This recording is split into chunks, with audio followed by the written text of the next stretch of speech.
જિલ્લા ભાજપના મહામંત્રી શ્રી જયસુખભાઈ, મંગલદાદા, મુરજીભાઈ, હેમલતાબેન, ઉપસ્થિત મંચ ઉપર ઉપસ્થિત સૌ સહકારી ક્ષેત્રના આગેવાનો, દૂધ સંઘના જિલ્લાના ડાયરેક્ટરશ્રીઓ, એપીએમસીના અધ્યક્ષશ્રી, તાલુકા પંચાયતના અધ્યક્ષશ્રી, ઉપસ્થિત સૌ ભાઈઓ બહેનો અને માલધારી મિત્રો, જગતમાં ખેતી કરતા પણ સૌથી જૂનો વ્યવસાય જો કોઈ હોય તો એ પશુપાલન છે.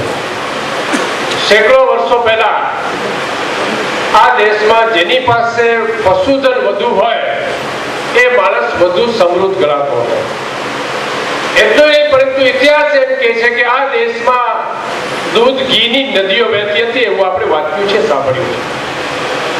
મધ્ય સમયમાં કાળક્રમે જે પ્રકારની પરિસ્થિતિ નિર્માણ થઈ, શાસકો બદલ્યા અને શાસકોની નીતિ બદલવાને પરિણામે સમગ્ર પ્રક્રિયામાં ફેરફાર થયો અને પરિણામ છેલ્લે એ પરિસ્થિતિ આવીને ઊભી કે મજૂર કરતા પણ વધારે મજબૂર પશુપાલક થયો અને એને પરિણામે આ પશુપાલન વ્યવસાયને ધીમે ધીમે લોકો છોડવા માંડ્યા. આદરણીય પંકજભાઈએ સરસ વાત કરી કે દર 10 વર્ષે થતી વસ્તી ગણતરીમાં છેલ્લા 14 વખતની વસ્તી ગણતરીમાં કચ્છમાં માનવ ધન કરતા પશુધન વધારે રહ્યું.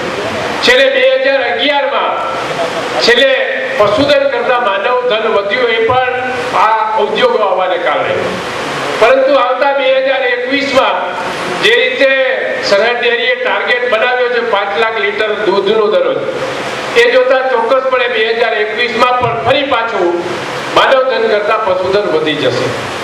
મિત્રો, ખૂબ ધન્યવાદ પશુપાલકોને આપવા પડે કે જે કચ્છમાં જે પરિસ્થિતિ છે, જે પ્રકારની ભૌગોલિક સ્થિતિ છે, જે પ્રકારની વાતાવરણીય સ્થિતિ છે, જે પ્રકારની આબોહવાની સ્થિતિ છે, એવી સ્થિતિમાં વર્ષો સુધી આ જિલ્લાનો પશુપાલક મજબૂર સ્થિતિમાં રહ્યો.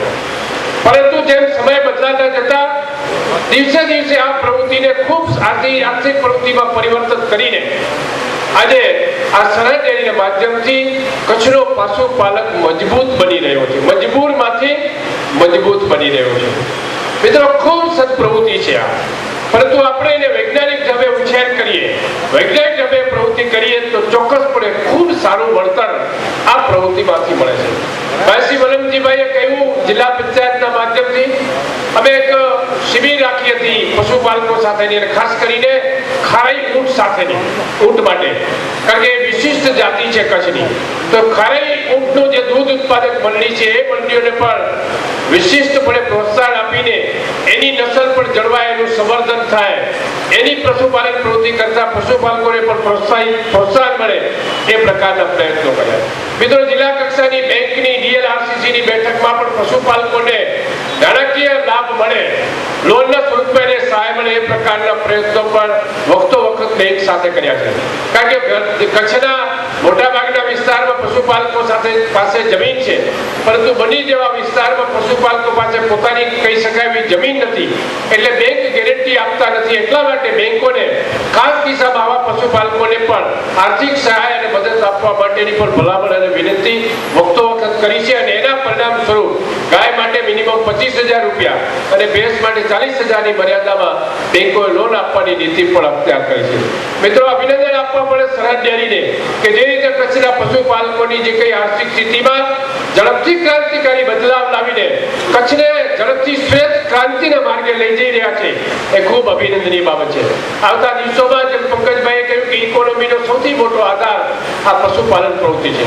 જિલ્લા પંચાયતને લાગે વળગે ત્યાં સુધી હમણાં જ તાજેતરમાં કૃષિ મહોત્સવ સંપન્ન થયો. એ કૃષિ મહોત્સવના સમયગાળા દરમિયાન કચ્છના 178 કેન્દ્રો ઉપર આવા પ્રકારના પશુપાલકો માટે એના પશુઓને ખરવા અને મોવા વગેરે જેવા રોગોને સામે લડવા માટેના રસીકરણ કેમ્પનું પણ આયોજન કરવામાં આવ્યું હતું. એટલું નહીં, પરંતુ આવતા દિવસોમાં જ્યાં અને જ્યારે જિલ્લા પંચાયતની જરૂર પડે મદદ કે માર્ગદર્શનથી, ત્યારે ચોક્કસપણે અમે આ પશુપાલકોને મદદ અને માર્ગદર્શન આપવા માટે તૈયાર છીએ. આપણી પાસે ટાટા સાધનો છે, પશુપાલન ડોક્ટરોની પણ અછત છે, તેમ છતાં પણ શક્ય હોય ત્યાં વધુમાં વધુ વિસ્તારને આવરીને પશુધન જે કંઈ નિરીક્ષકો દ્વારા અને ડોક્ટરો દ્વારા પશુપાલકોને મદદરૂપ થવાનો પ્રયત્ન કરી છે. મિત્રો, ભાઈ શ્રી વલ્લભજીભાઈ એમણે ખૂબ સરસ વાત કરી કે આવતા દિવસોમાં સરકારના પ્રયત્નોથી અને સરહદ ડેરીના માધ્યમથી આવતા દિવસોમાં કચ્છમાં વેટરનરી કોલેજ ખોલવાનું પણ આયોજન છે અને સૌ સાથે મળીને ભારતીય જનતા પાર્ટી એમનો આગેવાન સરકાર અને સરહદ ડેરીના માધ્યમથી આવા પ્રકારની એક વેટરનરી કોલેજનું આયોજન થાય અને એમાં આવા પ્રકારના પશુઓને સારવાર તો કરવું પરંતુ પશુપાલનના ક્ષેત્રમાં સંવર્ધન માટેના પ્રયત્નો પણ થાય એ દિશામાં પણ આગામી દિવસોમાં આયોજન કરવાનું વિચાર્યું છે. સરકાર પણ ખૂબ પ્રોત્સાહક નીતિ અપનાવી છે. મેં વલમજીભાઈને જોતો હતો એમના રસીદોમાં તમે જોયું કે એક જગ્યાએ 1 લીટરના 76 એટલે કે 14 ફેટ 1 લીટરમાં 14 ફેટ આવ્યા. મિત્રો આ કદાચ રેકોર્ડ હશે કચ્છનું. આટલા મોટા પ્રમાણમાં જ્યારે પશુપાલકોને વળતર મળી રહ્યું છે ત્યારે આવતા દિવસોમાં આખો વ્યવસાયને આપણે વેનેટ ઢબે કરીએ. પશુઓને પણ તમને ખબર હશે કે ક્રોસ બ્રીડિંગની પણ સરકારે સખત મનાઈ ફરમાવી છે. આપણે પણ આપણી જે કંઈ ઓરિજિનલ નસલ છે કાંકરેજીની અને ભેંસની જે કંઈ જાફરાબાદી અને મહેસાણી એ સુરતી એ નસલને આપણે ટકાવીને એના જ સંવર્ધનનો પ્રયત્ન કરીને ખૂબ સારી પ્રકારની આપણી જે ઓલાદ છે એ ઓલાદમાંથી વધુને વધુ આર્થિક વળતર મેળવવા માટે પ્રયત્ન કરીએ. મારી આપ સૌને વિનંતી છે કે આપણા દીકરા દીકરી જે રીતે અભ્યાસ કરે છે આવતા દિવસોમાં આમાં પણ શિક્ષિત વ્યક્તિઓની જરૂર પડશે એટલે આપણા દીકરા દીકરીને પણ આપણા પશુધન લાઈવ ઇન્સ્પેક્ટરનો કે વેટરનરી ડોક્ટર માટેના અભ્યાસક્રમમાં જોડીશું તો ચોક્કસપણે આવતા દિવસોમાં આપણા માટે આપણા વ્યવસાય માટે અતિ ઉત્તમ કામ થઈ શકશે. ગૌરવ તો એ વાતનું છે કે હું પોતે પણ એક પશુપાલકનો પુત્ર છું અને કદાચ મારા પિતા જો પશુપાલક ન હોત માત્ર ખેતીનો વ્યવસાય કરતા હોત તો હું આ સ્ટેજે ન હોત એટલે હું પણ આ વ્યવસાયને આભારી છું.